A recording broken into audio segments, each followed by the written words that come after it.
బొద్దింకలు దెబ్బేశాయి. ప్రశాంత్ కిషోర్ లాగి కింద పడేశారు. బీజేపీ పరిస్థితి ఇప్పటికిప్పుడైతే ఏమంత బాగోలేదనిపిస్తోంది.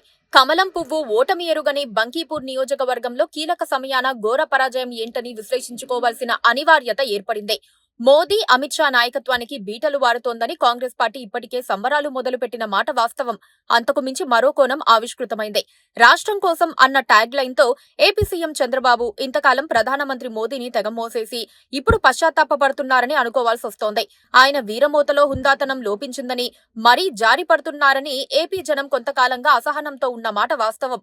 ఇటీవల భోగాపురం అంతర్జాతీయ విమానాశ్రయ ప్రారంభోత్సవం కార్యక్రమంలో మోదీని ప్రసన్నం చేసుకునేందుకు చంద్రబాబు వదిలిన డైలాగులు కూడా జనానికి అస్సలు రుచించలేదు. మోదీకి సీన్ తగ్గిందని ఇప్పటికైనా చంద్రబాబు గ్రహిస్తే మంచిది.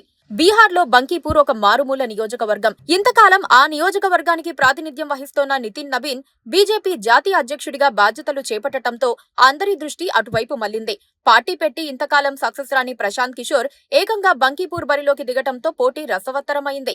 ఈలోపే కాక్రోచ్ జనతా పార్టీ ఢిల్లీని కుదిపేయటం, మోదీ నాయకత్వంపై క్రమంగా వ్యతిరేకత పెరగటం వెనువెంటనే జరిగిపోయాయి. ఎంతమంది వీఐపీలను ప్రచారానికి దించినా బంకీపూర్లో బీజేపీ ఏమాత్రం బావుకోలేకపోయింది.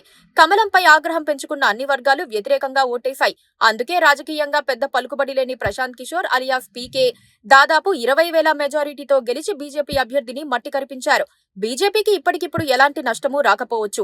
బీహార్లోనూ కేంద్రంలోనూ కమలం ప్రభుత్వాలకు డోకా లేదనే చెప్పాలి. ఇదొక హెచ్చరిక, ఇదొక చేతావని. ప్రత్యర్థులు బలపడుతున్నారనేందుకు బలమైన సంకేతం. వాళ్ళంతా ఒక్కటైతే కలిగే నష్టానికి ఈ ఎన్నిక ప్రతిరూపం. పరిస్థితి అర్థం చేసుకుని మోదీ, అమిత్ షా తమ వ్యూహాలు మార్చుకోవాలన్నది వివాదం లేని అంశం. మరి మోదీని నెత్తిన పెట్టుకుని తిరుగుతోన్న చంద్రబాబు, పవన్ కళ్యాణ్ లాంటి వారి మాటేమిటి? రాష్ట్రం కంటే మోదీ ముఖ్యమని నినదించే వారి పరిస్థితి ఏంటని ఆలోచించుకోవాల్సిన తరుణం కూడా ఇదే. సీజేపీ విషయంలో చంద్రబాబు కనీసం వ్యూహాత్మక మౌనం పాటించారు. పవన్ కళ్యాణ్ అయితే మోదీ భక్తుడిగా మారిపోయి బొద్దింకలను తెగ విమర్శించేశారు. సోషల్ మీడియాలో బాగా ట్రోల్ అయిన తెలుగు నేత ఎవరైనా ఉన్నారంటే అది పవన్ కళ్యాణే కావచ్చు. పైగా మోదీని పొగిడేందుకు ఇద్దరు నేతలు పడిన కష్టం మామూలుది కాదు. డిక్షనరీలో పదాలు వెతుక్కొని మరీ ప్రశంసించినట్లుగా కూడా వారిపై జోకులు పేలాయి. బంకీపూర్ పరాజయం తర్వాతనైనా చంద్రబాబు, పవన్ వైఖరిలో మార్పు రావాలి. మోదీకి అంత సీన్ లేదని, కొండ ఎక్కినోడు దిగక తప్పదని అర్థం చేసుకోవాలి. రాష్ట్రం కోసం ఎంత మాట్లాడాలో అంతే మాట్లాడితే చాలునని గ్రహించాలి.